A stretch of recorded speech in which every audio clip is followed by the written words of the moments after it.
ஹே சிங்கோஸ், welcome to drama series Tamil. இன்னைக்கு நம்ம பார்க்க போகிறது போன் ஆப்பட்டை மை மஜஸ்ட்ரியில் எபிசோட் நம்பர் 15 தமிழில் பார்க்க போகிறோம். லாஸ்ட் எபிசோடில் நம்ம ஹீரோயினை நீ தான் ஹீரோவோட தம்பிக்கு ஹீரோ கூட சேர்ந்து விஷம் வச்சுட்ட அப்படின்னு அரெஸ்ட் பண்ணி போட்டிருப்பாங்க. இந்த விஷயம் இப்போ பாட்டிக்கு தெரிய வருது. பாட்டியோட அண்ணா தான் இந்த மந்திரின்னு நினைக்கிறேன். ஸோ இந்த மந்திரி சொல்றாங்க ஹீரோ வேணும்னே தான் அந்த சமையல்கார பொண்ணுகிட்ட சொல்லி அவங்க தம்பிக்கு விஷம் வச்சதா இருக்கும்னு. பாட்டியும் எந்த மாதிரி நீங்க பேசுறீங்க, அப்படிப்பட்ட ஆளே ஃபர்ஸ்ட் ஹீரோ கிடையாதுன்னு. மந்திரியும் நான் சொல்றது உனக்கு புரியல அப்படின்னா கொஞ்சம் யோசிச்சு பாரு. ஹீரோ இருக்கான்ல, அவன் நமக்கு தெரியாம இருக்கானே, அவன் கிட்ட சொல்லி அவனோட அம்மா எப்படி செத்து போனாங்க, அதுக்கான டீடைல்ஸ் ரெக்கார்டுங்க அப்படின்னு எல்லாத்தையுமே தேடி போயிருக்கான். அந்த எடுத்துட்டு போயிட்டான் அந்த ரெக்கார்டை. ஆனா அதை ஹீரோ கையில இன்னும் கொடுக்கல. அதுக்குள்ளாடி அவனுக்கு நிறைய பிரச்சனை வந்துருச்சு. ஸோ ஹீரோ கையில மட்டும் அந்த ரெக்கார்ட் கிடைச்சதுன்னா என்ன ஆகும் அப்படின்றத யோசிச்சு கொஞ்சமாவது பாருங்க. ஹீரோக்கு மட்டும் அவங்க அம்மாவோட சாவுக்கு காரணம் யாருன்னு தெரிஞ்சதுன்னா அவன் சும்மா இருக்க மாட்டான். ஹான் ஃபேமிலி ஒட்டு மொத்தத்தையும் ஒன்னும் இல்லாம ஆக்கிடுவான். அதுக்கப்புறமா இங்க என்ன நடக்கும் அப்படின்றத மட்டும் யோசிச்சு பாருங்க. ஒருவேளை அவனுக்கு அந்த டிராஃப்ட் கிடைச்சிருந்தாலும் கிடைச்சிருக்காலாமா இருக்கும். அதனாலதான் அவன் மொத்தமா ஹான் ஃபேமிலி, அதாவது ஹீரோவோட ஸ்டெப் மதர் இருக்காங்கல்ல, அவங்களோட ஃபேமிலியை ஒட்டு மொத்தமா போட்டு தள்ளணும் அப்படின்னு ஃபர்ஸ்ட் அவங்களோட தம்பியில இருந்து ஆரம்பிச்சிடறானா இருக்கும் அப்படின்றாங்க. பாட்டியும் நீங்க நினைக்கிற மாதிரி ஹீரோ கிடையாது. அவன் வேணா அவங்க அம்மா எப்படி இறந்து போனாங்க அப்படின்ற விஷயம் தெரிஞ்சதுக்கு அப்புறமா இந்த மாதிரி பண்ணலாமா இருக்கலாம். ஆனா அவன் எதையுமே மறைவா பண்ண மாட்டான், டைரக்டா பண்ணுவான், நேரா நின்று பண்ணுவான். அவன்லாம் பாய்சன்லாம் வைக்கிற டைப்பே கிடையாது. அது மட்டும் இல்லாம ஹீரோயின் வந்ததுக்கு அப்புறமா அவன் எவ்வளவு மாறி இருக்கான் அப்படின்றத நீங்களும் பார்க்க தானே செய்றீங்க. அவன் அப்படியே வேற ஒரு ஆள் மாதிரி ஆயிட்டான். சோ எனக்கு ஹீரோ தான் இதை பண்ணிருப்பான் அப்படின்றதுல நம்பிக்கையே இல்லைன்னு. அப்ப மந்திரி சொல்றாங்க இந்த விஷயத்துல இருந்து வேற யாராலையுமே எஸ்கேப் ஆக முடியாது. ஹீரோ எல்லாரையுமே உண்மை தெரிஞ்சதுக்கு அப்புறமா ஒன்னும் இல்லாம பண்ணிடுவான், ஹைனஸை தவிர அப்படின்னு. பாட்டியும் ஆமா, என்ன ஹைனஸை தவிர வேற எல்லாருமே இதுல இன்வால்வ் ஆயிருக்காங்களா அப்படின்னு யோசிச்சுட்டு இருக்காங்க. ஆக்சுவலி இந்த விஷயம் எல்லாமே அடுத்த 2 எபிசோட்ல ரிவீல் ஆயிடும் நினைக்கிறேன். ஏன்னா அடுத்த 2 எபிசோட் தான் ஃபைனல் எபிசோட். அது வரைக்கும் என்ன அப்படின்றத நம்ம வெயிட் பண்ணி தான் பார்க்கணும். இந்த பக்கம் ஹைனஸ் இருக்கானே, மந்திரிமார்கள் கூட எல்லாம் சேர்ந்து ஜாலியா பேசிட்டு இருக்கான். 4வது கான்செப்டோட ஐடியா சூப்பரா சக்சஸ் ஆயிட்டு இருக்கு அப்படின்னு. அதுக்கு ஒரு மந்திரி கேக்குறாங்க அதெல்லாம் இருக்கட்டும், ஹீரோக்கு ஹான் ஃபேமிலி மேல கோவம் வந்ததுக்கு அப்புறமா மொத்த பேரையுமே போட்டு தள்ளிடுவான். அதுக்கப்புறமா அவன் ஒரு சர்வாதிகாரி அப்படின்னு சொல்லிட்டு நம்ம அவனை போட்டு தள்ளிட்டு அவனோட இடத்துக்கு வந்துடலாம். அதெல்லாம் இருக்கட்டும். இனி ஒரு பக்கம் இந்த இருக்கானே, நம்ம கிட்ட இருந்து ஹீரோவோட அம்மா எப்படி இறந்து போனாங்க அப்படின்ற டிராஃப்டை திருடி கொண்டு போயிட்டு ஹீரோ கிட்ட கொடுக்க போனானே, அவனை என்ன பண்றது? இப்போ வரைக்கும் நீங்க இதுக்காக அவனை உயிரோடி வச்சிருக்கீங்கன்னு ஹைனஸும் எனக்கு தனியா அதுக்குன்னு ஒரு பிளான் இருக்கு. ஸோ அது வரைக்கும் நீங்க வெயிட் பண்ணி தான் ஆகணும். அந்த பிளான் சக்சஸ் ஆகணும்னா அவன் உயிரோடு தான் இருந்தாகணும் அப்படின்னு சொல்லிடுறாங்க. ஸோ இவன் அந்த வச்சு என்ன பிளான் பண்ணிட்டு இருக்கான் அப்படின்றதையும் நம்ம வெயிட் பண்ணி தான் பார்க்கணும். இந்த பக்கம் நம்ம ஹீரோ இம்மை கூப்பிட்டு பேசுறாங்க. அப்ப சொல்றாங்க என்னால உன்னோட ஸ்டெப் மதர் எதுக்காக அவ்வளோ கோவமா இருக்காங்க அப்படின்றத புரிஞ்சுக்க முடியுது. ஆனா எதுக்காக அவங்க ஹீரோயின் மேல இப்படி ஒரு பழிய போடுறாங்க? ஹீரோயினுக்கு அவங்க பையனை கொலை பண்ணணும் அப்படின்றது என்ன அவசியம் இருக்குன்னு. ஹீரோவும் அதுதான் எனக்கு புரியல. ஃபர்ஸ்ட் நீ என் தம்பி என் கூட சாப்பிட்டுட்டு போனதுக்கு அப்புறமா வேற ஏதாவது சாப்பிட்டானா, அவன் வேற எங்கெங்க போனா, யாரை மீட் பண்ணா, என்ன பண்ணா அப்படின்ற எல்லாத்தையுமே விசாரி. அதுக்கப்புறமா நம்ம இதை கண்டுபிடிச்சு அதுக்கு இம்மும் ஓகே சொல்லிட்டு போறாங்க. இந்த பக்கம் நம்ம ஹீரோயின் ரொம்ப சோகமா இருக்காங்க, அழ ஆரம்பிக்கிறாங்க. ஹீரோ இந்த பக்கம் அவங்க தம்பிக்கு என்னாச்சு, அவங்க உடம்புல என்னென்ன பிரச்சனை இருந்துச்சு அப்படின்ற எல்லாத்தையுமே அண்டர்ஸ்டாண்ட் பண்ண ட்ரை பண்றாங்க. அப்படின்னா தானே இது எதனால நடந்துச்சு அப்படின்றத புரிஞ்சுக்க முடியும். அதுக்காக அதே டைம்ல இந்த பக்கம் கிச்சன்ல லில்லி ஏங்கி அழுதுட்டு இருக்கா. ஹீரோயினை லில்லி ரொம்பவே மிஸ் பண்ணிட்டு இருக்காங்க. ஹீரோட தம்பிக்கு உடம்பு கஷ்டம் இன்னும் ஜாஸ்தி ஆயிட்டே போகுது. இப்படி எல்லாருமே சோகமாவே இருந்துட்டு இருக்காங்க. அப்போ என்ன பண்றாங்க அப்படின்னா கிச்சன்ல போயிட்டு ஹீரோயின் அன்னைக்கு சமைக்கிறதுக்கு என்னென்ன திங்ஸ் எல்லாம் யூஸ் பண்ணாங்களோ எல்லா திங்ஸையுமே இம்பீரியல் டாக்டர் இருப்பாங்கல்ல அவங்க கிட்ட கொடுத்து செக் பண்றதுக்காக எடுத்துட்டு போறாங்க. லில்லியும் இதுதான் நாங்க யூஸ் பண்ணோம், மற்றபடி நாங்க யூஸ் பண்ணாத பொருட்களையும் இது கூட சேர்த்து வச்சிருக்கோம், நீங்க எல்லாத்தையுமே டெஸ்ட் பண்ணுங்க அப்படின்னு எல்லாத்தையுமே டெஸ்ட் பண்றதுக்காக அனுப்பி விட்டுடுறாங்க. இப்போ டெஸ்டிங் எல்லாம் முடிச்சதுக்கு அப்புறமா வந்துட்டு ஹீரோ கிட்ட அந்த டெஸ்ட் பண்ண ஒரு பொருள்ல கூட சந்தேகப்படுற மாதிரி எதுவுமே இல்லை, எல்லாமே நார்மல் தான் அப்படின்றாங்க. ஹீரோவும் அதான் எனக்கு தெரியுமே, ஏன்னா அதை சாப்பிட்ட நான் இங்க உயிரோடு தானே இருந்துட்டு இருக்கேன், ஆனா எப்படி அவனுக்கு மட்டும் அப்படி ஆச்சு அப்படின்னு கேட்டுட்டு இருக்கும்போது சொல்றாங்க அவன் வேற ஏதாவது ஒரு விஷயத்தினால இந்த மாதிரி ஆயிட்டானோ அப்படின்னு எனக்கு தோணுது. ஏன்னா அன்னைக்கு சாப்பிட்டு முடிச்சுட்டு போனதுக்கு அப்புறமா அவன் அவங்க அம்மா கூட தான் இருந்துட்டு இருந்தான். ஆனா அங்க வேற ஏதாவது நடந்திருக்குமோ அப்படின்ற மாதிரி எனக்கு டவுட்டா இருக்கு. வேணா நீ ஒண்ணு பண்றியா, அவங்களோட ரூமுக்கு போயிட்டு நீயே பர்சனலா சர்ச் பண்றியா அப்படின்னு கேக்குறாங்க. ஹீரோவுக்கும் அதுதான் கரெக்ட்னு தோணும். அதனால அவங்க தம்பியை பாக்குறதுக்காக கிளம்பி போறாங்க. இந்த பக்கம் டாக்டர் ஹீரோட தம்பியை செக் பண்ணி பாக்குறாங்க. ஸ்டெப் மதரும் அவனுக்கு எப்படி இருக்குன்னு கேக்குறதுக்கு டாக்டரும் என்ன மன்னிச்சிடுங்க, அவனோட ஹெல்த் ரொம்ப இம்ப்ரூவ் ஆகவே இல்லை அப்படின்னு சொல்லிட்டு இருக்கும்போது அவங்க அழுறாங்களா. ஹீரோ வந்துடுறாங்க. டாக்டர் கிட்ட அவனுக்கு இப்ப எப்படி இருக்குன்னு கேக்குறதுக்கு டாக்டரும் நாங்க மருந்து செய்யறதுக்காக ட்ரை பண்ணிட்டு இருக்கோம், ஆனா என்ன பிரச்சனைனே தெரியாம எங்களால கண்டுபிடிக்க முடியல, மன்னிச்சிருங்க அப்படின்னு சொல்லிட்டு இருக்கும்போது ஸ்டெப் மதரும் அவன் இந்த நிலைமையில இருக்கிறதுக்கு காரணமே நீ தானே, எதுக்காக இங்க வந்த அப்படின்னு கேட்க ஹீரோ சொல்றாங்க, வார்த்தையை கொஞ்சம் பார்த்து பேசுங்க, நான் ஆல்ரெடி இம்பீரியல் டாக்டரை வச்சு இவரை வச்சு ஹீரோயின் சமைக்கிறதுக்கு யூஸ் பண்ண எல்லா இன்கிரிடியன்ஸையுமே டெஸ்ட் பண்ணியாச்சு, இம்பீரியல் டாக்டரே அதுல எந்த பிரச்சனையும் இல்லைன்னு சொல்லிட்டாருன்னு. உடனே ஸ்டெப் மதரும், டாக்டர் அப்படியா, அவர் சொல்றது உண்மையான்னு கேட்கறதுக்கு இம்பீரியல் டாக்டரும், ஆமா அந்த எல்லா இன்கிரிடியன்ஸையுமே நான் டெஸ்ட் பண்ணிட்டேன், அதுல எந்த பிரச்சனையுமே இல்லைன்னு சொல்றாங்க. ஹீரோவும், ஆனா அதுக்கப்புறமா அவன் என் கூட சாப்பிட்டதுக்கு அப்புறமா ஃபுல்லாவே உங்க கூட தான் இருந்திருக்கான் அப்படின்றது எனக்கு தெரிஞ்சது, அதனால தான் நான் இங்க செக் பண்றதுக்காக வந்திருக்கேன்னு. ஸ்டெப் மதருக்கு கோவம் வந்துருச்சு, என் கூட என் பையன் இருக்கும்போது அவனுக்கு ஏதாவது ஆயிருக்கும் நீ சொல்ல வரியான்னு. ஹீரோவும், அதை பத்தி நான் சர்ச் பண்ணிட்டு தான் சொல்ல முடியும் அப்படின்னு ரூமா அங்க எங்கன்னு சுத்தி பாக்குறாங்க. அப்போ அவங்களுக்கு நிறைய பொட்டலம் தென்படுது. இது என்ன பொட்டலம் அப்படின்னு கேட்கும்போது ஹீரோவோட தம்பிக்கு அடிக்கடி உடம்பு சரியில்லாம போகும், அதுக்கான மெடிசன் தான் இதுன்னு. ஹீரோவும், மெடிசன் அப்படின்றது மெடிசன் தயாரிக்கக்கூடிய ரூம்ல இருக்கணும், அது ஏன் இங்க இருக்குன்னு கேட்கறதுக்கு இந்த தடவை பர்சனலா ஹைனஸே இந்த மெடிசன் எல்லாத்தையுமே அனுப்பி விட்டுருக்காங்க. ஹீரோவோட தம்பிக்கு மருந்து செய்யறவங்க வராததுனால இந்த மெடிசன் அப்படியே இங்க இருக்கு, அவ்வளவுதான் அப்படின்னு ராயல் டாக்டர் சொல்றாங்களா. இதை கேட்டோடனே ஹீரோக்கு டவுட்டா இருக்கு. உடனே அந்த ராயல் டாக்டர் கிட்ட நான் அந்த பொட்டலத்தை எடுத்துட்டு போறேன்னு சொல்றாங்க. ராயல் டாக்டரும், இதுல கண்டிப்பா எந்த பிரச்சனையுமே இருக்காது, இது சேஃப் தான், ஏன்னா ஹைனஸ் இதை அனுப்பி வச்சிருக்காங்கன்னு.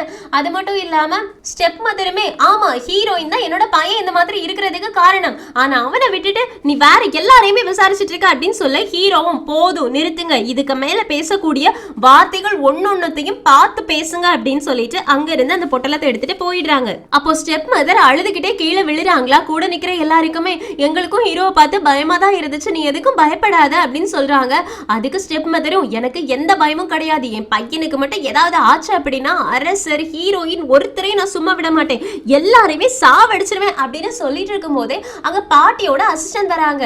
பாட்டி ஹீரோயினை அடைச்சு வச்சிருக்க லாக்கருக்குள்ள திறக்கக்கூடிய சாவியை கேட்டு விட்டாங்கன்னு ஸ்டெப் மதரே கோந்துருச்சு. பாட்டி எதுக்காக அதெல்லாம் கேட்கறாங்கன்னு கேட்கறதுக்கு இப்பதான் ஹீரோயின் மேல எந்த தப்புமே கிடையாது, அவ சமைச்ச பொருள்ல எந்த ஒரு கலப்படமே இல்லை அப்படின்றது தெரிஞ்சிருச்சுல்ல, அதனால பாட்டி சாவியை கேட்டாங்க, நீங்க கொடுத்தே ஆகணுமான்னு சொன்ன உடனே ஸ்டெப் மதருக்கு என்ன பண்றதுனே தெரியல. பாட்டி கேட்கும் போது இல்லைன்னு சொல்ல முடியாதுல, அதனால கீழே கொடுத்து விட்டுடுறாங்க. இந்த பக்கம் நம்ம ஹீரோ சோகமா நடந்து போயிட்டே அந்த பொட்டலத்தை பாக்குறாங்களா.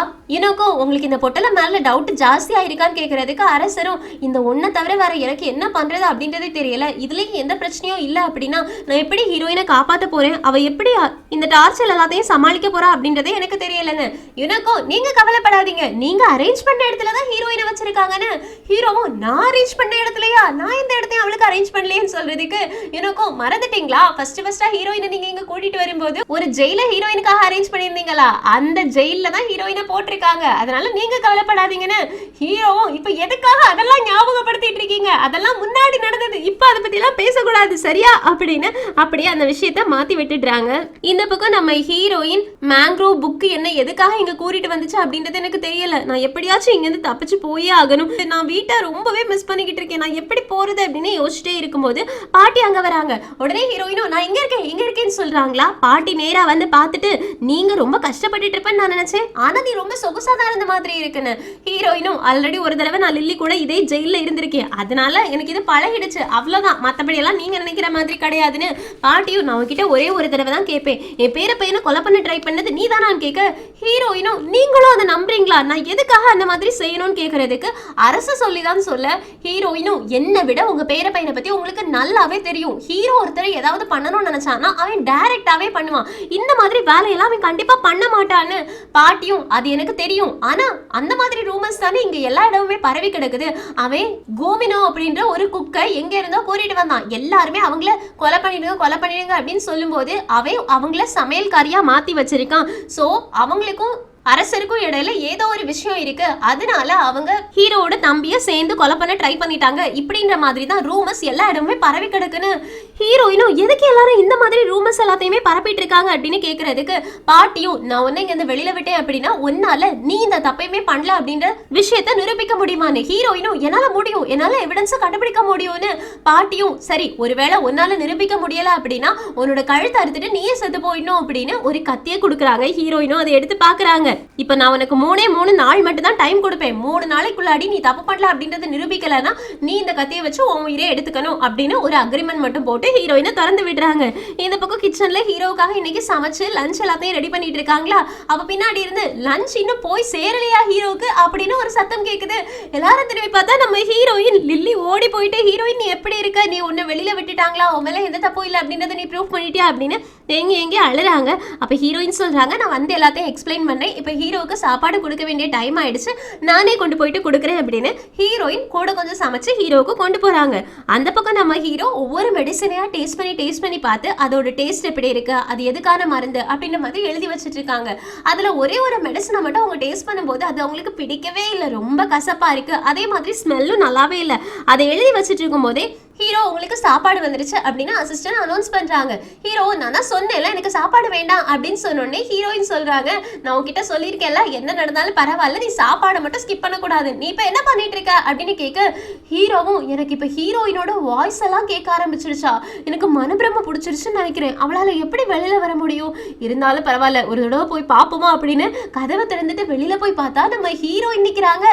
ஹீரோயினுக்கு ஹீரோவை பார்த்தோன்னே ஷாக்கு. ஹீரோ என்ன மெலிஞ்சு போயிருந்த மாதிரி இருக்குன்னு ஹீரோ அவ்வளவுதான் ஹீரோயினை பார்த்து அடுத்த செகண்டே ஓடி போய் ஹீரோயினை தரன்னு பிடிச்சு இழுத்துட்டு வந்து ஹக் பண்ணிக்கிறாங்க.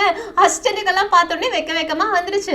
நம்ம ஹீரோயினுக்கும் ஒரு மாதிரி இருக்கு. ஹீரோவும் நான் உன்னை ரொம்ப மிஸ் பண்ணி தெரியுமா அப்படின்னு சொல்லிட்டு இருக்கும்போது ஹீரோயின் பாட்டி சொன்ன விஷயங்களை யோசிச்சு பாக்குறாங்க. அதனால டக்குன்னு ஹீரோவை தள்ளி விட்டுட்டு, ஹீரோ நீ இந்த மாதிரிலாம் பண்ணக்கூடாது, இந்த அரண்மனை சுத்தி எவ்வளவு ரூமர்ஸ் போயிட்டு இருக்கு அப்படின்றது உனக்கு தெரியுமா, உனக்கு பிடிக்காத ஒரு பொண்ணை ஹக் பண்ணிட்டு கிஸ் பண்ணிட்டு நீ இப்படி பண்றதுனாலதான் எல்லாருமே உனக்கும் எனக்கும் நடுவில் ஏதோ ஒண்ணு இருக்கு, அதனாலதான் நம்ம அப்படி பண்ணிட்டோம் அப்படின்னு நினைச்சிட்டு இருக்காங்கன்னு திட்டிட்டு இருக்கும் போதே டக்குன்னு நம்ம ஹீரோ ஹீரோயினோட கையை பிடிச்சு ஹீரோயினை கிஸ் பண்ணிடுறாங்க. ஹீரோயினும் ஏய் நீ என்ன பண்ணிட்டு இருக்க அப்படின்னு கேட்க ஹீரோவும் எனக்கு பிடிச்ச பொண்ணை நான் கிஸ் பண்ணிட்டு இருக்கேன் அப்படின்னு சொல்றாங்களா. ஹீரோயினுக்கு ஒரு மாதிரி ஆயிடுச்சு. அதுக்கப்புறமா என்ன ஹீரோவுக்கு சாப்பாடு விளம்புறதுக்காக வந்து உட்கார்ந்தாச்சு. ஹீரோயின் ஒவ்வொன்னையா சாப்பிட்டு பார்த்துட்டு இதை சாப்பிடுன்னு சொல்ல ஹீரோவும் எல்லாத்தையுமே சாப்பிட்டு பார்த்துட்டு இருக்காங்க. அப்பதான் ஹீரோ கேட்குறாங்க, ஆமா நீ எப்படி வெளியில வந்தன்னு. ஹீரோயினும் பாட்டி தான் என்ன வெளியில விட்டாங்க, ஒரு கண்டிஷன் போட்டு அப்படின்னு நடந்த விஷயங்களை சொல்லிட்டு கத்திய காட்டுறாங்களா. ஹீரோ உடனே கத்திய பிடிங்கி வச்சுக்கிறாங்க. நான் வந்து சாகிறதுக்கெல்லாம் விடவே மாட்டேன், அப்படி 3 நாளையில எவிடன்ஸை கண்டுபிடிக்க முடியல அப்படின்னா நானே பாட்டி கிட்ட போய் பேசுறேன், நீ ஒன்றும் சாகக்கூடாது அப்படின்னு வாங்கி வச்சுக்கிறாங்களா. அப்போ ஹீரோயினுக்கு ஒரு டவுட்டு, ஹீரோ ஒரு உண்மையை சொல்லு, உனக்கு என் மேல நிஜமாவே ஃபீலிங்ஸ் இருக்கான்னு. ஹீரோவுக்கும் இதுக்கு பதில் சொல்ல முடியல. அதனால கடகடன்னு எடுத்து சாப்பாடு சாப்பிட்ற மாதிரி ஆக்டிங் பண்றாங்க. ஹீரோயினும் நீ என்ன லவ் பண்றியா என்ன அப்படின்னு கேட்டோடனே ஹீரோவுக்கு இன்னும் பதட்டமாகி போயிடுச்சு. ஹீரோயினுக்கு புரிஞ்சிருச்சு ஹீரோவுக்கு தான் மேல ஃபீலிங்ஸ் இருக்குன்னு. அதனால ஹீரோ இனி தயவு செஞ்சு யார் முன்னாடியுமே இந்த மாதிரி பண்ணாதுன்னு. ஹீரோவும் எந்த மாதிரி பண்ணக்கூடாதுன்னு. ஹீரோயினும் கொஞ்சம் முன்னாடி பண்ணிய அந்த மாதிரின்னு சொல்ல எந்த மாதிரின்னு கேட்க ஹீரோயினும் அதான் என்ன ஹக் பண்ணி கிஸ் எல்லாம் பண்ணல அதுதான் சொன்னோடனே ஹீரோ சிரிச்சுட்டே சொல்றாங்க, அப்படின்னா உன்னோட பெர்மிஷனோட பண்ணலாமான்னு. ஹீரோயினும் அட்டப்பாய் உன்னை சும்மா விட மாட்டேன்டா அப்படின்ற மாதிரி ரெண்டு பேருமே காமெடி பண்ணி சிரிச்சிட்டு இருக்காங்க. அப்ப நம்ம ஹீரோ சரி போதும் இந்த ரைஸ் வாட்டரை குடிச்சு பாருங்க, இப்பெல்லாம் இது ரொம்ப டேஸ்டா இருக்குன்னு ஹீரோயினும் குடிச்சு பார்த்துட்டு பரவாயில்லையே இங்க இருக்க குக்மார் எல்லாருமே நல்ல சமையல்ல இம்ப்ரூவ் ஆயிட்டாங்க அப்படின்னு சந்தோஷமா இருக்காங்க. இந்த பக்கம் 4வது கான்செப்ட்க்கு பாட்டி ஹீரோயினை ரிலீஸ் பண்ணிட்டாங்க அப்படின்னு இன்ஃபர்மேஷன் கிடைச்சிருச்சு. 3 நாள் டைம் கொடுத்துருக்காங்கன்னு தெரிஞ்சு போச்சு. அப்ப 4வது கான்செப்ட் கோவத்துல சொல்றாங்க, சரி பார்க்கலாம் ஹீரோயின் எவிடன்ஸை கண்டுபிடிப்பாளா இல்லனா அதுக்கு முன்னாடியே ஹீரோவோட தம்பி செத்து போக போறாங்களா, ரெண்டுல எது ஃபர்ஸ்ட் நடக்க போறது அப்படின்றத பாத்துடலாமா அப்படின்னு பயங்கரமா ஈவிலா சிரிக்க ஆரம்பிக்கிறா. இந்த பக்கம் பாட்டி கிட்ட அவங்களோட மந்திரி வந்து கேக்குறாங்க, இங்க என்ன நடக்குது, நீ எதுக்காக ஹீரோயினை ரிலீஸ் பண்றேன்னு. பாட்டியும் ரிலீஸ் பண்ணதுனால என்ன ஆச்சு, ஒருவேளை அவ என்ன தப்பு பண்ணல அப்படின்னா ஒரு நிரபராதிக்கு தண்டனை கொடுக்க கூடாதுல்ல, 3 நாளைக்குள்ளாடி அவ எவிடன்ஸை கொண்டு வராளா இல்லையான்றத பார்க்கலாம், அதுக்கப்புறமா என்ன பண்ணலாம் அப்படின்றத முடிவு பண்ணலான்னு பாட்டி ஹீரோயின் கண்டிப்பா எவிடன்ஸை கொண்டு வருவாங்க அப்படின்றதுல நம்பிக்கையா இருக்காங்க. இந்த பக்கம் நம்ம ஹீரோவும் ஹீரோயினும் அவங்க செஞ்ச டிஷ்ல என்னென்ன கலந்தாங்க, அது எந்தெந்த மாதிரி ஒரு ஆளோட உடம்புல இம்பாக்டை கிரியேட் பண்ணும் அப்படின்ற விஷயங்களை பத்தி டிஸ்கஸ் பண்ணிட்டு இருக்காங்க. ஹீரோக்கும் ஹீரோயினுக்கும் கொஞ்சம் விஷயங்கள் மேல டவுட் இருக்கு. அதனால இம்பீரியல் டாக்டர் கிட்ட போயிட்டு இந்த மாதிரி ஜிஞ்சரை இந்த பொருள் கூட சேர்த்து கொடுத்தா யாருக்காச்சும் அலர்ஜி வருமா, முக்கியமா ஹீரோவோட தம்பிக்கு ஏதாவது அலர்ஜி இருக்கா அப்படின்ற மாதிரி எல்லாத்தையுமே விசாரிச்சுட்டு இருக்காங்க. இம்பீரியல் டாக்டரும் அந்த மாதிரிலாம் ஒரு அலர்ஜியுமே அவங்க தம்பிக்கு கிடையாதுன்னு சொல்லிட்டு இருக்க ஹீரோ சொல்றாங்க, எனக்கு என்னமோ அந்த ஹெர்பல் மெடிசன் மேலதான் டவுட்டா இருக்கு, அதுல ஒரு விஷயத்த நான் சாப்பிட்டு பார்க்கும்போது அதோட ஸ்மெல் ரொம்ப கேவலமா இருந்துச்சுன்னு எனக்கு சொல்றாங்க. மருந்துனாதே கேவலமா தான் இருக்கும், அதுல நீங்க டேஸ்ட் நல்லா இல்ல அப்படின்றதுக்காக அது பாய்சன்னு சொல்ல முடியாதுன்னு சொல்ல இம்பீரியல் டாக்டரும் ஆமா டேஸ்ட் நல்லா இல்ல அப்படின்றதுக்காக அதை சந்தேகப்பட முடியாதுன்னு விட்டுடுறாங்க. இப்படியே ஒரு நாள் ஃபுல்லா முடிஞ்சு போயிடுச்சா, நைட் ஆயிடுச்சு. நம்ம ஹீரோவும் ஹீரோயினும் ஒரே ரூம்ல தூங்கிட்டாங்க. நம்ம ஹீரோயின் ஹீரோவோட கை மேல படுத்து தூங்கிருக்காங்க. அப்ப இவனை கதவை தட்டுறாங்களா. ஹீரோ டக்குன்னு முடிச்சு உஷ்ன்னு வச்சுட்டு, நான் கேட்ட விஷயம் என்னாச்சு, என் தம்பியோட ரூம்ல வேற ஏதாவது இருக்கா அப்படின்றத சர்ச் பண்ணீங்களான்னு கேட்க இவனுக்கும் ஆமா சர்ச் பண்ணியாச்சு, ஆனா எதுவுமே டிஃப்ரெண்டா கண்டுபிடிக்கலன்னு சொல்லிட்டாங்கன்னு. ஹீரோவும் சரி பரவாயில்ல, ஹீரோயின் தூங்கிட்டு இருக்கா, டிஸ்டர்ப் பண்ணாதீங்க, போங்க அப்புறமா பேசிக்கலாம் ரசிக்கலாம் அப்படின்னு எனக்கு அனுப்பி விட்டுட்டு ஹீரோயினை ரசிச்சுட்டு இருக்காங்க. ஹீரோயின் நல்லா தூங்கி எழுந்திருச்சாச்சு. இப்போ நைட்டு லில்லியை பாக்குறதுக்காக ரூமுக்கு போறாங்களா, கையில அந்த மருந்து பொட்டெல்லாம் எல்லாத்தையுமே எடுத்துட்டு போறாங்க. லில்லியும் என்னாச்சு நீ ஏதாவது கண்டுபிடிச்சான்னு கேட்க ஹீரோயினும் எங்க கண்டுபிடிக்கிறது, எனக்கு ரொம்ப டயர்டா இருக்கு, இன்னைக்கு ஃபுல்லா ஒரே விசாரணை தான் நடந்திருக்குன்னு. லில்லியும் ஏதோ ஒரு வித்தியாசமான ஸ்மெல் வருது, இது என்னதுன்னு கேட்கறதுக்கு ஹீரோயினும் இதெல்லாம் ஹெர்ப்ஸ்ன்னு சொல்றாங்க. உடனே லில்லியும் இது இல்ல அப்படின்னு ஒன்னொன்னையா எடுத்து பார்த்துட்டு அந்த ஹீரோ சந்தேகப்பட்ட பொருள் இருக்குல்ல அதை எடுத்து பார்த்து ஸ்மெல் பண்ணி பார்த்துட்டு யாக் இது ஸ்மெல்லே நல்லா இல்ல, இதோட டேஸ்ட் கேவலமா இருக்கு, இது என்னன்னு உனக்கு தெரியுமான்னு ஹீரோயினும் இது என்னதுன்னு கேட்கறதுக்கு இது எலியோட புழுக்க அப்படின்றாங்க. ஹீரோயினும் எலி புழுக்கையான்னு கேட்க லில்லியும் ஆமா இது மேல எனக்கு ஏதோ ஒரு சந்தேகம் இருக்குன்றாங்க. ஹீரோயினும் எலி புழுக்கையெல்லாம் முன்னாடி மருந்துக்கு யூஸ் பண்ணுவாங்க, அதனால இது மேல நம்ம சந்தேகப்பட முடியாது அப்படின்னு மூடி வச்சிட்டாங்க. இப்போ 2வது நாள் காலையில நம்ம ஹீரோயின் ஸ்டெப் மதரோட அசிஸ்டன்ட் இருப்பாங்கல்ல அவங்க கிட்ட போயிட்டு ஹீரோவோட தம்பிக்கு ஏதாவது ஃபுட் அலர்ஜி இருக்கா அப்படி இப்படி இல்லைன்னா அவன் ஏதாவது சாப்பிடும்போது இதை தான் சாப்பிடணும் இது சாப்பிட மாட்டேன் அப்படிலாம் சொல்லுவானா அப்படின்னு எல்லா விஷயத்தையுமே விசாரிக்கிறாங்க. அவங்க அப்படிலாம் ஒண்ணுமே கிடையாதுன்னு சொல்லிட்டு இருக்கும்போது நம்ம ஹீரோயினுக்கு அப்ப என்ன பண்றது அப்படின்ற மாதிரி இருக்கு. லில்லியும் நம்ம இப்ப என்ன பண்றது அப்படின்னு கேட்டுட்டு இருக்கும்போது எனக்கு வந்துட்டு ஹீரோக்கு உடம்பு சரியில்லை அப்படின்னு சொல்றாங்க. உடனே ஹீரோயின் பதறி அடிச்சுட்டு ஓடி போய் பாக்குறாங்க. ஹீரோக்கு என்னாச்சுன்னு கேட்கும்போது ஹீரோவும் இது இவ்வளவு பதற வேண்டிய அவசியம் கிடையாது, இது சின்ன காய்ச்சல் மட்டும்தான் அப்படின்னு சொல்றாங்களா. அப்ப இம்பீரியல் டாக்டருமே ஆமா இது ஒரு காய்ச்சல் மட்டும்தான் சொன்னோடனே ஹீரோயினுக்கு டவுட் வருது, ஆமா ஹீரோவோட தம்பிக்கும் இதே சிம்டம்ஸ் தானே இருந்துச்சு அப்படின்னு கேட்க இம்பீரியல் டாக்டரும் ஆமா நீ சொல்றது கரெக்ட் தான், 2 பேருக்குமே ஒரே சிம்டம்ஸ் தான் இருக்கு அப்படின்றாங்க. ஹீரோயினும் ஹீரோ நீ என்னெல்லாம் சாப்பிட்ட அப்படின்னு கேட்க ஹீரோவும் நான் அன்னைக்கு நீ கொடுத்த சிக்கனையும் அதுக்கப்புறமா என் தம்பி சாப்பிட்டான் அப்படின்னு சொன்ன மெடிசன்ல இருக்கக்கூடிய ஒன்னொன்னையும் எடுத்து டேஸ்ட் பண்ணி பார்த்தேன் அவ்வளவுதான் அப்படின்றாங்க. அப்போ டாக்டர் கிட்ட ஹீரோயின் கேட்கறாங்க எனக்கு ஒரே ஒரு விஷயம் மட்டும் டவுட்டா இருக்கு, ஏன்னா ஹீரோ மெடிசனையும் என்னோட சிக்கன் சூப்பையும் சேர்த்து தான் சாப்பிட்டான், அந்த மெடிசன்ல அவன் ஒரே ஒரு ஐட்டம் மட்டும் வித்தியாசமா இருந்துச்சுன்னு சொன்னானே அதை பத்தி கொஞ்சம் உங்களுக்கு தெரியுமா, அது எலி புழுக்கை அப்படின்னு. ஹீரோ உடனே நான் சாப்பிட்டு பார்த்தது எலி புழுக்கை அப்படின்னு கேட்டுட்டு வாக்கன்னு வைக்கிறாங்க. ஹீரோயினும் அதெல்லாம் மெடிசனுக்கு யூஸ் பண்ண தான் செய்வாங்கன்னு சொல்ல டாக்டரும் ஆமா அது மெடிசனுக்கு யூஸ் பண்ண தான் செய்வாங்க, ஆனா இது வரைக்கும் ஹீரோட தம்பியோட மெடிசன்ல அதை யூஸ் பண்ணிருக்காங்களா இல்லையா அப்படின்றது எனக்கு தெரியாது, அது எதுக்காக கொடுத்தாங்க அப்படின்றது எனக்கு தெரியல, ஆனா அது விஷம் கிடையாது அப்படின்னு சொல்லிடுறாங்க. ஹீரோ வேற என்ன விஷமா இருக்கும் அப்படின்னு கேட்டுட்டு இருக்கும்போது இம்பீரியல் டாக்டரும் ஒரு நிமிஷம் இருங்க, நீங்க சிக்கனையும் எலி புழுக்கையும் சேர்த்து ஒரே நேரத்துல சாப்பிட்டீங்க அப்படின்னா அது பாய்சனா மாறுறதுக்கு 99% சான்ஸ் இருக்குன்னு. இதை கேட்டோடனே ஹீரோயின் 2 பேருக்குமே ஷாக், நீங்க என்ன சொல்றீங்க அப்படின்னா அதுதான் அவனுக்கு பாய்சனா மாறி இருக்கான்னு கேட்டோடனே இம்பீரியல் டாக்டரும் ஆமா அப்படின்னு சொல்றாங்க. ஹீரோ இதுக்கு ஏதாவது மாற்று மருந்து இருக்கான்னு கேட்கறதுக்கு இம்பீரியல் டாக்டரும் இருக்குன்னு சொல்றாங்களா. ஹீரோவும் மத்த எல்லா விஷயத்தையும் நாங்க பாத்துக்கிறோம், நாங்க விசாரிச்சுக்கிறோம், நீங்க போயிட்டு உடனே அந்த ஆன்டிடோட்டை தயாரிங்க அப்படின்னு சொல்லிட்டு டாக்டரை ஆன்டிடோட் தயாரிக்க அனுப்பி விட்டுடுறாங்க. அதுக்கப்புறமா ஹீரோவும் ஹீரோயினும் யாரோ ஒரு ஆள் தான் இந்த மருந்தை மாத்தி வச்சிருக்கணும், எலி புழுக்கையும் சிக்கனையும் ஒன்னா சாப்பிட்டா கண்டிப்பா அது பாய்சனா மாறும் அப்படின்ற விஷயம் தெரிஞ்சுதான் அவங்க இந்த மாதிரி பண்ணிருக்கணும்னு ஹீரோயினும் ஆமா நமக்கு நெருக்கமானவங்க யாரோ ஒரு ஆள் தான் இதை பண்ணிருக்கணும், ஏன்னா ஃபர்ஸ்டே நான் உன் தம்பிக்கும் உனக்கும் என்ன டிஷ் சமைச்சு கொண்டு வர போறேன் அப்படின்ற விஷயத்த கிச்சன்ல எல்லார்கிட்டயுமே சொல்லிட்டேன். சோ எனக்கு என்னமோ 4வது கான்செப்ட் மேலதான் டவுட்டா இருக்குன்னு. ஹீரோவும் நீ எதுக்காக 4வது கான்செப்ட் மேல சந்தேகப்படுறேன்னு கேட்க ஹீரோயின் சொல்றாங்க ஃபர்ஸ்ட் இங்க ஒரு சமையல் போட்டி நடந்துச்சு ஞாபகம் இருக்கா, அப்போ லில்லி ஒரு தடவை லேட்டா வந்தா தெரியுமா, அவளுக்கு அடிவரப்பட்டிருந்துச்சுல, அந்த நேரத்துல கோர்ட் லேடி ஒருத்தவங்க தான் லில்லியை அட்டாக் பண்ணிருக்காங்க, நல்ல வேலையா கேங் அங்க இருந்ததுனால லில்லியை காப்பாத்துனாங்க, அப்பவே அந்த கேஸை விசாரிக்கும் போது அது 4வது கான்செப்ட் தான் அப்படின்ற விஷயம் எனக்கு தெரிஞ்சிருச்சுன்னு. ஹீரோவும் 4வது கான்செப்ட்லயும் இதுல இன்வால்வ் ஆயிருப்பாளா அப்படின்னு கேட்க ஹீரோயின் எனக்கு தெரியாது, இதை நம்ம விசாரிச்சுதான் பார்க்கணும் அப்படின்னு சொல்லிடுறாங்க. ஹீரோக்கு ரொம்ப கோந்துருச்சு, அதனால எனக்கு கூப்பிட்டு கிட்ட உடனே சொல்லுங்க யார் என்னோட தம்பிக்கு மெடிசனை இந்த தடவை ப்ரிப்பேர் பண்ணது அப்படின்றத கண்டுபிடிக்க சொல்லுங்க அப்படின்னு அனுப்பி வைக்கிறாங்க. இப்போ யுனக் போனதுக்கு அப்புறமா ஹீரோ லைட்டா தலை சுத்துற மாதிரி பண்றாங்களா. ஹீரோயினும் என்னாச்சும் ஹீரோ அப்படின்னு பக்கத்துல போறாங்க. உடனே ஹீரோயினை பிடிச்சு இழுத்து தன்னோட பெட்ல படுக்க வச்சுக்கு ஹக் பண்ணிக்கிறாங்களா. ஹீரோயினும் ஏன் என்ன பண்ணிட்டு இருக்க, யாராச்சும் பார்த்தா என்ன ஆகும் கேக்குறதுக்கு ஹீரோ ப்ளீஸ் எனக்கு ரொம்ப டயர்டா இருக்கு கொஞ்ச நேரம் அப்படின்னு ஹீரோயினை ஹக் பண்ணிட்டே தூங்க ஆரம்பிச்சிட்டாங்க. அதே நேரத்துல இந்த பக்கம் ஹீரோ சொன்ன மாதிரியே இம்மும் என்ன பண்றாங்க அப்படின்னா மெடிசன் தயாரிக்கவங்களோட இடத்துல போய் பாக்குறாங்க. அங்க அவங்க இல்லவே இல்ல, ஒரு பொண்ணு தான் ஹீரோவோட தம்பிக்கு இந்த தடவை மெடிசன் அனுப்பி விட்டது, அந்த பொண்ணும் எஸ்கேப் ஆயிட்டாங்கன்னு. சோ அந்த விஷயத்தை கொண்டு வந்து ஹீரோ கிட்ட சொல்றாங்களா. ஹீரோவும் உடனே அவங்கள கண்டுபிடிக்கிறதுக்கு ஆள் அனுப்புங்க, எனக்கு அந்த டாக்டர் உடனே கிடைச்சாகணும் அப்படின்னு அந்த பொண்ணு டாக்டரை தேடுறதுக்கு ஆள் அனுப்புறாங்க. ஹீரோயின் ஹீரோ கிட்ட நாளைக்குள்ள நம்மளால அவளை கண்டுபிடிக்க முடியுமா, ஏன்னா 2வது நாள் நடந்துட்டு இருக்கு, நாளைக்கு மட்டும் கண்டுபிடிக்க முடியலன்னா என்ன ஜெயில போட்டுருவாங்கன்னு. ஹீரோவும் நீ எதுக்கும் கவலைப்படாத, நீ செஞ்ச டிஷ்ல எந்த தப்பும் இல்ல அப்படின்றதும் என் தம்பியோட மெடிசன்ல தான் பிரச்சனை இருக்கு அப்படின்றதையும் நம்ம கண்டுபிடிச்சிட்டோம்ல, பாட்டி கிட்ட நான் இந்த விஷயத்தை எக்ஸ்பிளைன் பண்றேன், சோ பாட்டி ஒன்னும் எதுவும் பண்ண மாட்டாங்கன்னு. ஹீரோயினும் அதெல்லாம் இருக்கட்டும், ஆனா சும்மா ஒன்னும் அந்த பொண்ணை நம்மளால கண்டுபிடிச்சிட முடியாது, ஏன்னா யாராச்சும் ஒரு ஆள் வேணும்னே மறைச்சு வச்சாங்க அப்படின்னா அந்த பொண்ணை எப்படி கண்டுபிடிக்க முடியும்னு. ஹீரோவும் ஆமா நீ சொல்றது கரெக்ட் தான் அப்படின்னு சொல்லிட்டு கேங் கிட்ட சொல்லி கேங்கையுமே ஆட்களை வச்சு அந்த பொண்ணை தேட சொல்றாங்க. இந்த பக்கம் 4வது கான்செப்ட்க்கு இந்த விஷயம் தெரிய வந்துருச்சு, அந்த பொண்ணு டாக்டரை தேடுறாங்க அப்படின்னு. அதனால அவங்க அசிஸ்டன்ட் கிட்ட சொல்லி நீ அவளை என்ன பண்ணணும் அப்படின்றது உனக்கு தெரியும்ல அப்படின்னு கொலை பண்றதுக்கு ஆள் அனுப்புறாங்க.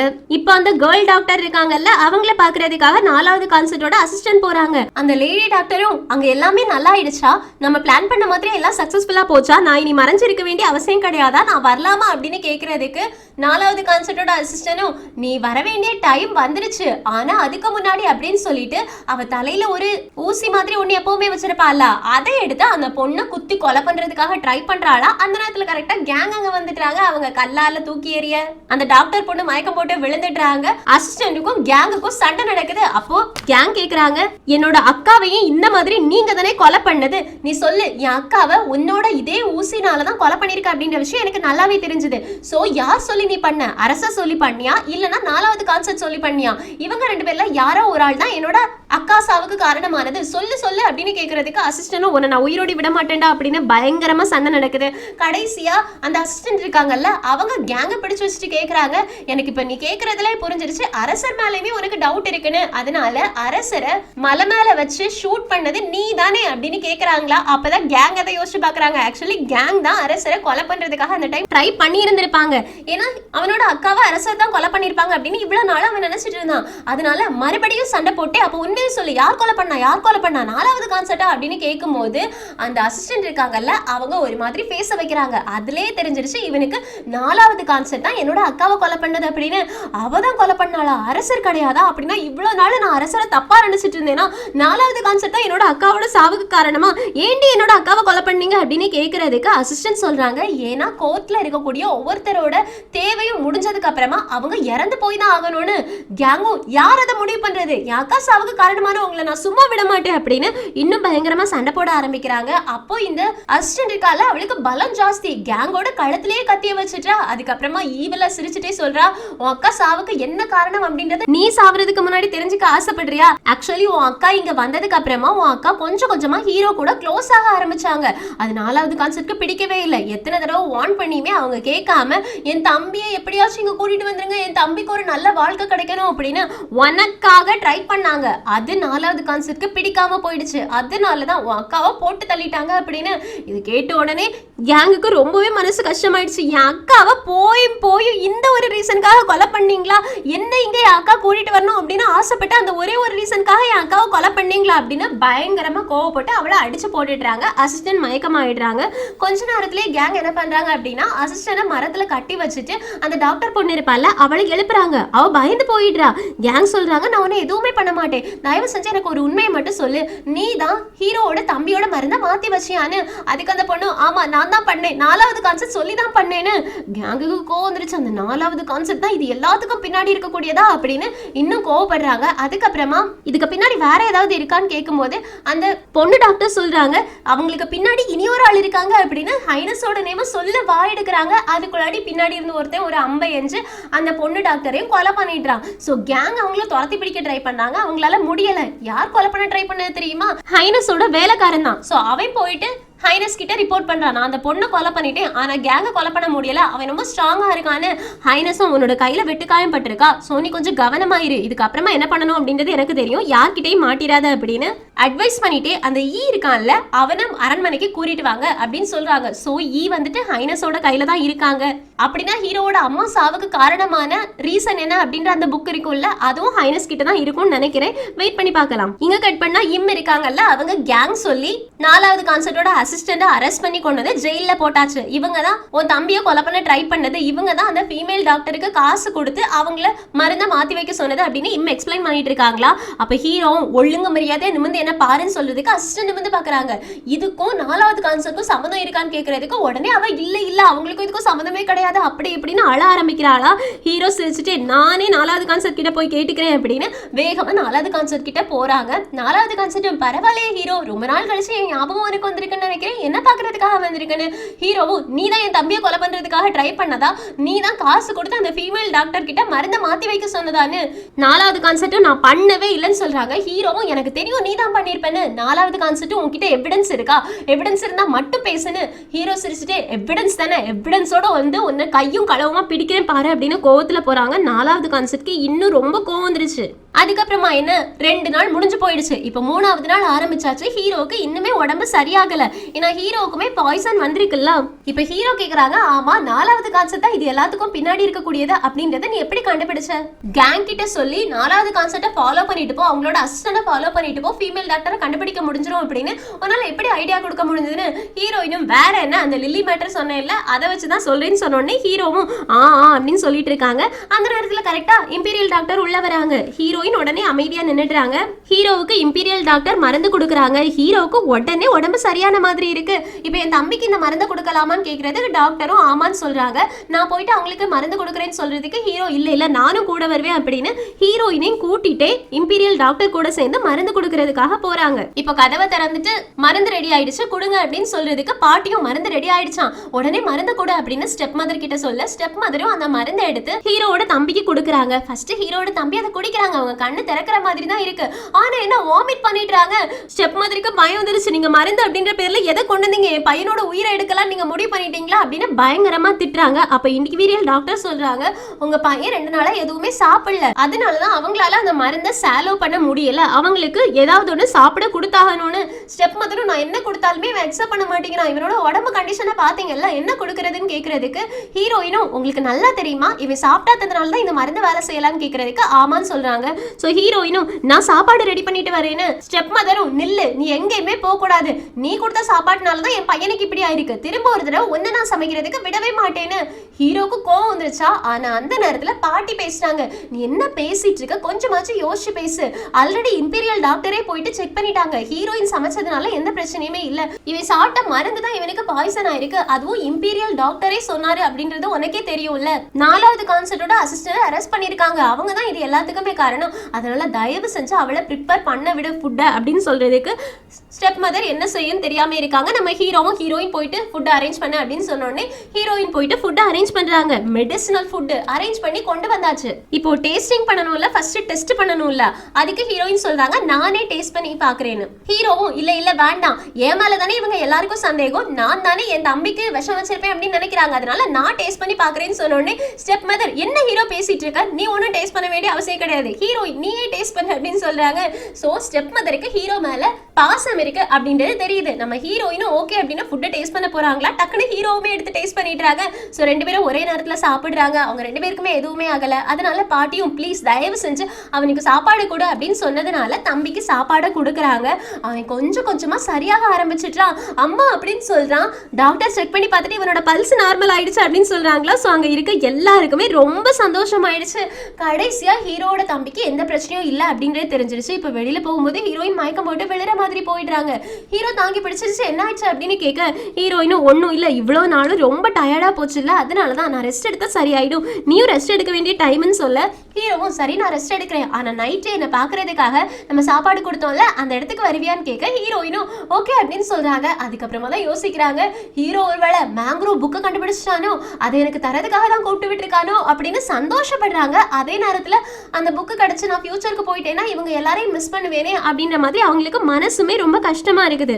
இங்க கட் பண்ணா ஹைனஸ் கிட்ட மந்திரிமார்கள் எல்லாருமே வந்து உங்களோட பிளான் எல்லாமே நாசமா போச்சு, இப்ப நம்ம என்ன பண்றதுன்னு கேட்கறதுக்கு ஹைனஸும் 4வது கான்செப்டால என்ன பண்ண முடியுமோ அதை பண்ணிட்டா, கிரவுண்ட் ஒர்க்கை முடிச்சிட்டா, இதுக்கு மேல இதை வச்சு நம்ம என்ன பண்ண முடியும் அப்படின்றதான் பார்க்க போனோம் அப்படின்னு ஈய கட்டி வச்சிருக்கக்கூடிய இடத்தை காமிச்சு கொடுக்குறாங்க. அதை பார்த்தோன்னே வேற மந்திரிகள் எல்லாரும் துரோகி இவனை சும்மா விடக்கூடாது அப்படின்னு கொலை பண்ண ட்ரை பண்றாங்களா. அப்போ இந்த ஹைனஸ் சொல்றான் ஒரு நிமிஷம் நில்லுங்க, இவனை வச்சு இனி ஒரு பிளான் இருக்கு அப்படின்னு உள்ள இருக்கக்கூடிய இனி ஒரு பாட்டியை காமிச்சு கொடுக்குறாங்க. அவங்கள பார்த்தோன்னே மந்திரிமார்களுக்கு ஷாக்கு. இவங்க ஹீரோவோட அம்மாவோட அம்மா தானே அப்படின்னு கேக்குறாங்க. அதுக்கு ஹைனஸும் ஆமா, ஹீரோவோட அம்மாவை பெத்தெடுத்தவங்க தான் இவங்க, ஹீரோவோட பாட்டி. அது மட்டும் இல்லாம அவங்க கையில வச்சிருக்க பொம்மையை பாத்தீங்களா, அந்த பொம்மையில இருக்கக்கூடியது ஹீரோவோட அம்மா சாகும்போது போட்டிருந்த ட்ரெஸ். அதுலதான் ட்ரெஸ் தச்சு இவங்க பொம்மைக்கு போட்டு கொடுத்து அது தன்னோட பொண்ணா பாத்துட்டு இருக்காங்க.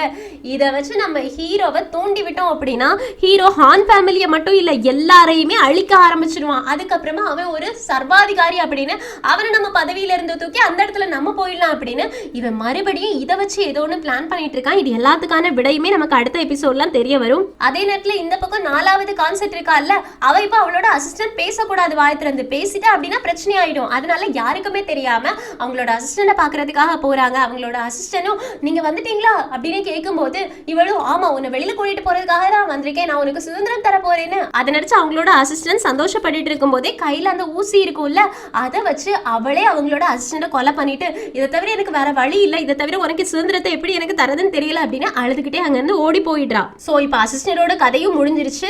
ஹீரோவுக்கு இருந்த ஒரே எவிடன்ஸும் அழிஞ்சு போயிடுச்சு. இந்த பக்கம் நைட் ஆயிடுச்சு. நம்ம ஹீரோ இங்க வர சொல்லிட்டு அவன் எங்க போயிட்டான் அப்படின்னு யோசிச்சுட்டு இருக்கும் போதே நம்ம ஹீரோ டிராமாக்கு ட்ரெஸ் போடுவாங்கல்ல, அந்த ட்ரெஸ் போட்டு வந்து நிக்கிறாங்க.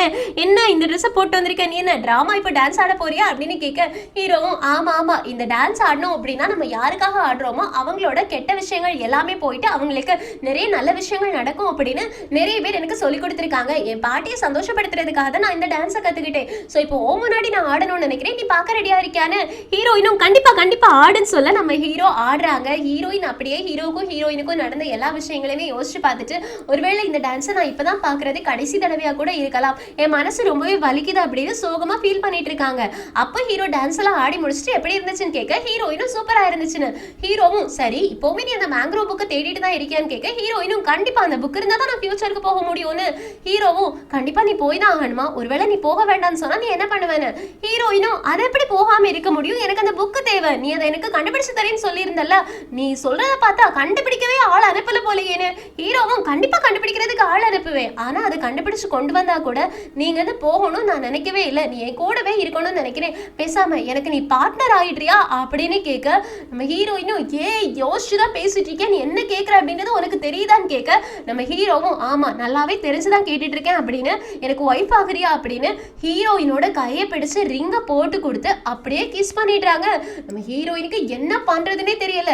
முதல் தடவையா எனக்கு இந்த உலகத்துக்கு வந்தது சந்தோஷமா இருக்குது, இங்க இருந்து திரும்ப என்னோட ஊருக்கு போகாம இருந்தா கூட எனக்கு பிரச்சனை இல்லை அப்படின்னு எனக்கு தோணுதுன்னு மனசுல யோசிச்சுட்டு இருக்காங்க. இங்க சிங்கட்டாவது இந்த எபிசோட் முடியுது. நம்ம ஹீரோயினுக்கு ப்ரப்போஸ் பண்ணிட்டாங்க. சோ நம்ம ஹீரோயின் இங்கே இருக்க போறாங்களா, ஃபியூச்சருக்கு போவாங்களா, ஹீரோவோட அம்மா சாவுக்கு பின்னாடி இருக்கக்கூடிய மர்மம் என்ன, அதை ஹீரோ கண்டுபிடிச்சா என்ன பண்ணுவாங்க அப்படின்னு எல்லாத்தையுமே அடுத்தடுத்த எபிசோட் பார்த்து தெரிஞ்சுக்கலாம். ஸோ மிஸ் பண்ணாம அடுத்தடுத்த எபிசோட்காக வெயிட் பண்ணுங்க. எக்ஸ்பிளனேஷன் உங்களுக்கு பிடிச்சிச்சுன்னா லைக் பண்ணுங்க, மறக்காம சேனலை சப்ஸ்கிரைப் பண்ணிடுங்க. Thank you friends, take care, bye bye.